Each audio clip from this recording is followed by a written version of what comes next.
नमस्कार, खबरें अब तक में आपका स्वागत है। मैं हूं आपके साथ पवन शर्मा। खबरें अब तक में आज बात होगी कुंभ में होने वाले बड़े परिवर्तन की, उत्तर प्रदेश के बजट और विपक्ष के पलटवार की, और दिल्ली में खेले गए बीजेपी के मास्टर स्ट्रोक की। इन सभी मुद्दों पर होगी विस्तार से चर्चा, लेकिन इससे पहले आइए नजर डालते हैं इस वक्त की हेडलाइंस पर। दिल्ली सरकार में विभागों का बंटवारा, सीएम ने गृह वित्त विभाग अपने पास रखा। प्रयागराज में 26 फरवरी तक स्कूल हुए ऑनलाइन, भीड़ की वजह से फैसला लिया गया। रेखा गुप्ता दिल्ली की 9वीं सीएम बनी, बोली शीश महल में नहीं रहूंगी।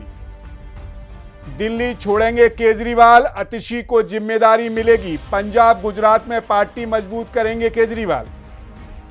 कांग्रेस अध्यक्ष ने केंद्र पर साधा निशाना, कहा खतरे में देश की राष्ट्रीय सुरक्षा और क्षेत्रीय अखंडता। महाराष्ट्र के डिप्टी सीएम शिंदे की कार को बम से उड़ाने की धमकी, मुंबई पुलिस को आया कॉल। असम में धुरवी से सांसद रकीब उल हुसैन पर हमला, बचाव करने पर निजी सुरक्षा कर्मियों को भी बदमाशों ने किया घायल। विदेश मंत्री जयशंकर ने जोहान्सबर्ग में सिंगापुर, ब्राजील के समकक्षों से की मुलाकात। मुख्य आर्थिक सलाहकार वी अनंत नागेश्वरन का कार्यकाल मार्च 2027 तक बढ़ा, सरकार ने दी मंजूरी। शेयर बाजार में गिरावट का सिलसिला जारी, सेंसेक्स 203 अंक टूटा, निफ्टी भी कमजोर। हेडलाइंस के बाद खबरें अब तक में एक बार फिर आपका स्वागत है। शुरू करते हैं खबरों का सिलसिला। 26 फरवरी को प्रयागराज महाकुंभ का समापन हो जाएगा और मुख्यमंत्री ने विधानसभा में ये साफ कर दिया कि अब इस कुंभ के दिन और नहीं बढ़ेंगे। अब महाकुंभ का आखिरी दिन वीकेंड यानी कि 22 और 23 फरवरी को ही होगा, जो इस बार श्रद्धालुओं के लिए खास होने वाला है। जब हर किसी के मन में एक ही सवाल है, क्या यही अंतिम मौका है?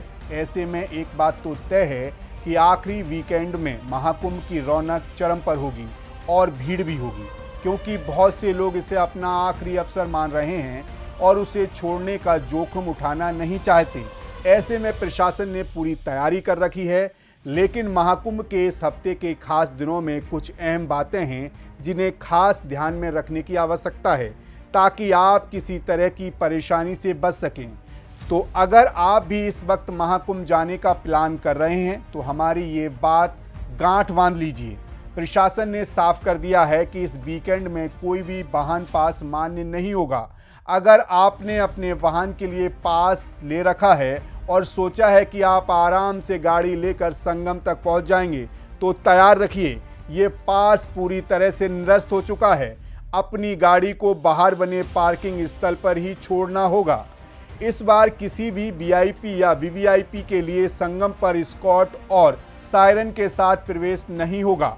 इस वीकेंड पर कोई भी खास शख्स संगम के नज़दीक नहीं जा सकेगा। तो तैयार हो जाइए, क्योंकि वीवीआईपी मूवमेंट पर सख्त नियंत्रण रहेगा। केवल बड़े वीवीआईपी के लिए अरेल घाट पर स्नान की व्यवस्था की गई है। यहाँ के 5 नंबर घाट पर उन्हें सुविधाएं दी जाएंगी। वहीं कुंभ के इस अंतिम चरण में सिर्फ कुछ चुनिंदा घाटों पर ही स्नान किया जा सकता है। संगमनोज, त्रिवेणी और अरेल घाट अखाड़े अब उखड़ चुके हैं और बाकी घाट भी बंद हो चुके हैं। तो अगर आप उन घाटों पर जाने की योजना बना रहे थे, तो अब समय आ गया है कि आपको सिर्फ इन घाटों पर ही स्नान का मौका मिलेगा। कुल मिलाकर देखा जाए तो आखिरकार महाकुंभ की सफलता और व्यवस्था केवल प्रशासन की जिम्मेदारी नहीं, बल्कि ये हम सभी की साझा जिम्मेदारी है। हम सबको मिलकर इस महान आयोजन को शांतिपूर्ण और सुव्यवस्थित बनाना होगा। हर श्रद्धालु का अनुशासन और सहयोग इस यात्रा को और भी दिव्य बना सकता है। इस अंतिम वीकेंड पर हम सब मिलकर ये सुनिश्चित करें कि कुंभ की पवित्रता बनी रहे और हमारी जिम्मेदारी का आदर किया जाए। यही असली श्रद्धा होगी इस महासंगम के प्रति। फिलहाल इसी के साथ खबरें अब तक में रुक कर लेते हैं अगली रिपोर्ट्स की ओर। उत्तर प्रदेश की योगी सरकार ने आज अपना दूसरी आखिरी बजट पेश किया, जिसमें 8,08,736 करोड़ रुपए का ऐलान किया गया। इस बजट में मिडिल क्लास, युवा, महिलाओं और किसानों के लिए कई घोषणाएं की गई हैं, लेकिन समाजवादी पार्टी ने इसे पूरी तरह से खारिज कर दिया है। सपा अध्यक्ष अखिलेश यादव ने बजट को योगी सरकार का अंतिम बजट करार दिया है और 2027 में समाजवादी की सरकार बनाने का दम भर दिया है। अखिलेश यादव ने प्रेस कॉन्फ्रेंस में कहा, ये सेकंड ब्लास्ट बजट है। अगले साल जब ये अंतिम बजट पेश करेंगे तब जनता के पास नया मौका होगा और उस मौके पर सपा सरकार बनेगी। उन्होंने इस बजट को एक ढोल की तरह बताया, जहां बहुत शोर है लेकिन अंदर से कुछ नहीं। सुनिए अखिलेश ने क्या कुछ कहा। ये बजट नहीं, बड़ा ढोल है। ये बजट नहीं, बड़ा ढोल है जिसमें आवाज तो बहुत है पर अंदर से खाली है। ये बजट खोखला है। ये बजट खोखला है। इस बजट का झोला खाली है। जनता को लग रहा है बजट आया ही नहीं है। वो पूछ रही है कि प्रवचन तो आया गया। जनता सोच रही है कि बजट आया ही नहीं।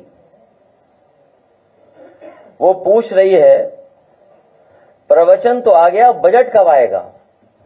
अगर अखिलेश यादव ने जिस बजट को एक ढोल बताया, क्या वाकई में वो ढोल है, ये बड़ा सवाल है। क्योंकि बजट के बाद सीएम योगी ने जो कहा वो अखिलेश यादव के आरोपों को बेबुनियाद बताने के लिए काफी है। क्योंकि उत्तर प्रदेश सरकार का विधानसभा में बजट पेश होने के बाद मुख्यमंत्री योगी आदित्यनाथ ने पत्रकारों से बातचीत करते हुए कहा कि वित्तीय वर्ष 2025-26 का ये बजट सनातन संस्कृति की सर्वे भवन्तु सुखना की अवधारणा के अनुरूप है।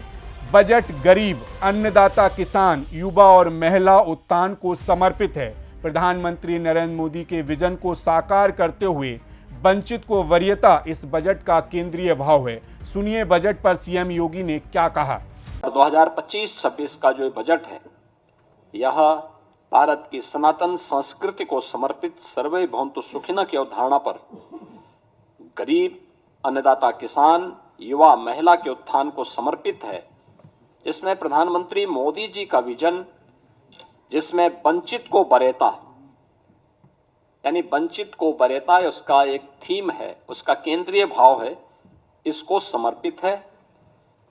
इस बजट का जो दायरा है, जो कि वित्त मंत्री जी ने अपने बजट भाषण में भी कहा कि 8,08,736 करोड़ रुपये से अधिक का यह बजट है, जो 2024-25 की तुलना में 9.8% अधिक है। इसमें एक तरफ जो बजट का आकार में बढ़ोतरी ये राज्य के सामर्थ्य को प्रदर्शित करता है, तो दूसरी ओर यह बजट डबल इंजन सरकार की प्रतिबद्धता को भी दिखाता है।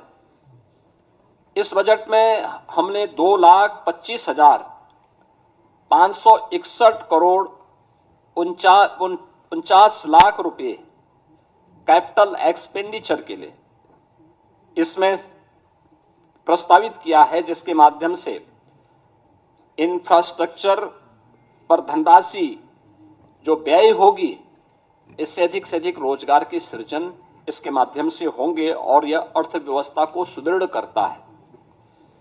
हमने प्रदेश के अंदर 2017-18 में जब उत्तर प्रदेश की अर्थव्यवस्था, जो प्रदेश की कैसे हमने इसको बढ़ाने में सफलता प्राप्त की है, जो जीडीपी थी वह 12,89,000 करोड़ रुपए की थी, वह आज 24-25 में जो उसका अनुमान है वह 27,51,000 करोड़ रुपए होने का अनुमान वह है। और ये दिखाता है कि इसमें 3 वर्ष का कालखंड ऐसा था जब वैश्विक महामारी कोरोना जैसी त्रासदी का सामना करना पड़ा था, जो आर्थिक दृष्टि से अत्यंत पूरी दुनिया के लिए, केवल भारत के लिए नहीं या केवल यूपी के लिए नहीं बल्कि पूरी दुनिया के लिए अत्यंत कठिन समय था।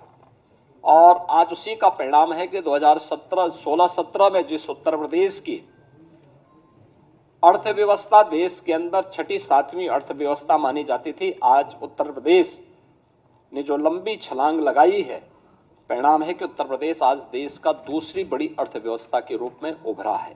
सीएम योगी ने बजट के बाद अपने बयान में बहुत सी चीजें साफ की जो इशारा करती हैं कि बजट केवल ढोल नहीं बल्कि इसमें दम तो है। यूपी के बजट का साइज डॉलर के हिसाब से देखें तो 93 अरब डॉलर से ज्यादा देखने को मिल रहा है। खास बात तो यह है कि इतनी वैल्यू तो दुनिया के कुछ देशों की भी नहीं है। पनामा से लेकर मकाऊ तक एक लंबी लिस्ट है जिनकी जीडीपी उत्तर प्रदेश के सालाना बजट से भी कम है।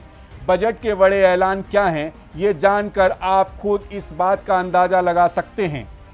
बजट का आकार 8,08,736 करोड़ 6 लाख रुपए है, जो साल 2024-25 के बजट से 9.8% ज़्यादा है। इस साल के बजट में पूंजीगत परव्यय कुल बजट का लगभग 20.5% है। निर्धन परिवारों को चिन्हित कर उनकी आय को कम से कम 1,25,000 रुपए प्रतिवर्ष तक ले जाने का दावा किया गया है। सामाजिक सुरक्षा योजनाओं के लिए 4% बजट आवंटित किया गया है, जिसमें पेंशन, छात्रवृत्ति आदि शामिल है। रोजगार सृजन के लिए मनरेगा, कौशल विकास मिशन, युवा उद्यमी विकास अभियान आदि के लिए विशेष प्रावधान किए गए हैं। स्वास्थ्य सेवाओं के लिए 6% बजट का प्रावधान किया गया है। किसानों को आर्थिक सहायता, फसल बीमा, सोलर पंप योजना, गन्ना मूल्य भुगतान के लिए 11% बजट आवंटित किया गया है।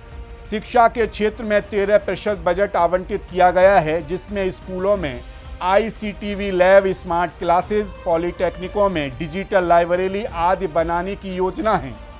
कुल मिलाकर देखा जाए तो इस बजट के साथ योगी सरकार ने उत्तर प्रदेश को एक नई दिशा देने का इरादा जाहिर किया है। ये बजट सिर्फ संख्याओं का खेल नहीं बल्कि राज्य के हर नागरिक की उम्मीदों और सपनों को उड़ान देने की योजना है। अब इस योजना में उत्तर प्रदेश सरकार कैसे सफल होगी, ये देखने वाली बात होगी। फिलहाल इसी के साथ खबरें अब तक में चलते हैं अगली रिपोर्ट्स की ओर। दिल्ली की राजनीति में भारतीय जनता पार्टी ने वो कदम उठाया है जिसकी चर्चा अब हर तरफ हो रही है। रेखा गुप्ता को दिल्ली का मुख्यमंत्री बनाना भारतीय जनता पार्टी का सियासी मास्टर स्ट्रोक है। ये एक खेल नहीं, पूरी सियासी साजिश है जिसका असर दिल्ली में ही नहीं बल्कि बिहार, पश्चिम बंगाल तक के चुनावों पर पड़ने वाला है। ये फैसला सिर्फ दिल्ली के लिए नहीं, भारतीय जनता पार्टी की राष्ट्रीय रणनीति के तहत लिया गया है। 27 साल बाद दिल्ली में भारतीय जनता पार्टी की वापसी का ये कदम पार्टी की लंबी योजना का हिस्सा है और इसका हर एक पहलू सिद्धांत, रणनीति और संदेशों से भरा हुआ है। कैसे, चलिए आपको बताते हैं। 1998 में जब दिल्ली में भारतीय जनता पार्टी की सरकार बनी थी तो सुषमा स्वराज के रूप में पहली बार दिल्ली को महिला मुख्यमंत्री मिली थी। अब 2025 में इतिहास ने फिर से वही लकीर खींची है। बीजेपी ने फिर से एक महिला को मुख्यमंत्री बनाकर उस परंपरा को आगे बढ़ाया है। ये सिर्फ एक सहयोग नहीं बल्कि रणनीतिक निर्णय है जो ये दर्शाता है कि भारतीय जनता पार्टी महिला सशक्तिकरण के साथ सियासत को नया रूप देने की दिशा में काम कर रहा है। रेखा गुप्ता का नाम पार्टी के अंदर कई महीनों से चर्चा में था, लेकिन जैसे ही उनका नाम सामने आया, सस्पेंस और ड्रामा ने उसे और भी रोमांचक बना दिया। 7 नामों से शुरू होकर 5 फिर 3 पर फोकस करने के बाद आखिरकार यह फैसला लिया गया, एक वैश्य महिला की दिल्ली की कमान संभालेगी।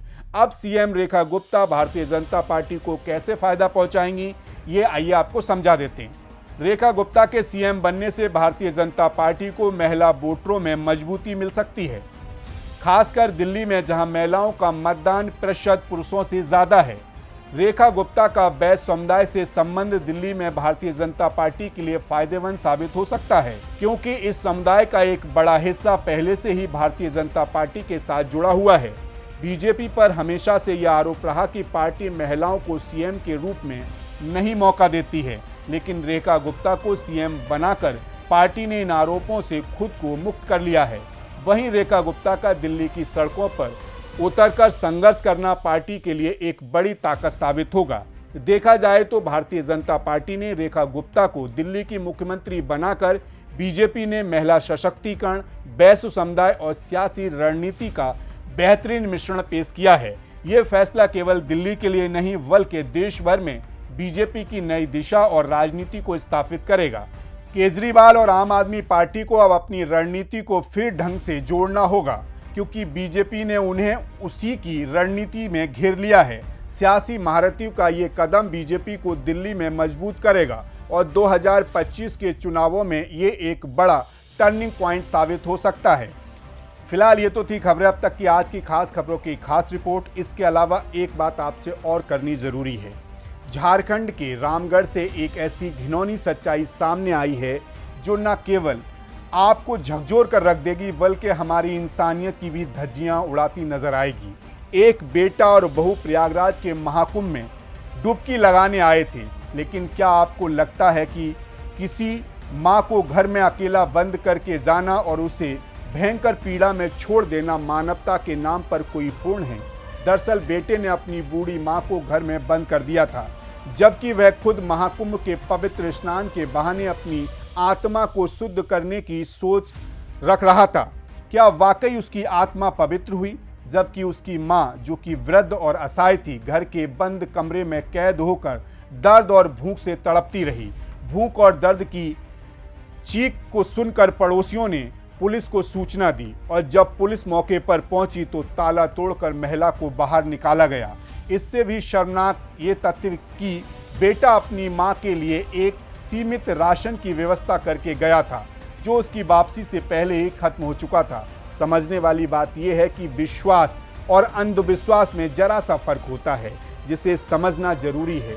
इंसान को केवल पूजा पाठ और धार्मिक स्थलों पर जाने से पूर्ण नहीं मिलता, बल्कि ये असल मानवता वो है जो किसी के दर्द को समझने और मदद करने से हासिल होती है। महाकुंभ की ओर रुख कर लें। इस घटना ने साबित कर दिया है कि महाकुंभ में डुबकी लगाने से पहले इंसान को अपने कर्तव्यों को समझना होगा और ये भी समझना होगा कि जिस माँ को उस बेटा बहू ने छोड़ा वो रियल में भगवान थे, देवी थी, क्योंकि हर व्यक्ति को समझना चाहिए कि उसके माँ बाप ही वास्तव में भगवान के रूप होते हैं। और अगर कोई व्यक्ति अपने माँ बाप की पूजा करता है तो समझ लो भगवान स्वयं खुश होते हैं। ये समझने की आवश्यकता है। जब आप अपने बारे में सोचेंगे तो केवल एक रिश्ता है जो वास्तव में आपसे प्यार करता है, आपके बारे में सोचता है, और वो होता है माँ बाप का, जो पूरे जीवन आपके लिए सोचते हैं, आपके भोजन के बारे में सोचते हैं, आपके वस्त्रों के बारे में सोचते हैं, आपकी शिक्षा के बारे में सोचते हैं। और आप क्या सोचते हैं, जरा सोचिए। फिलहाल के लिए इतना ही। देश दुनिया की तमाम खबरों के लिए बने रहिए सी न्यूज़ भारत के साथ। हर खबर आपके साथ, आपके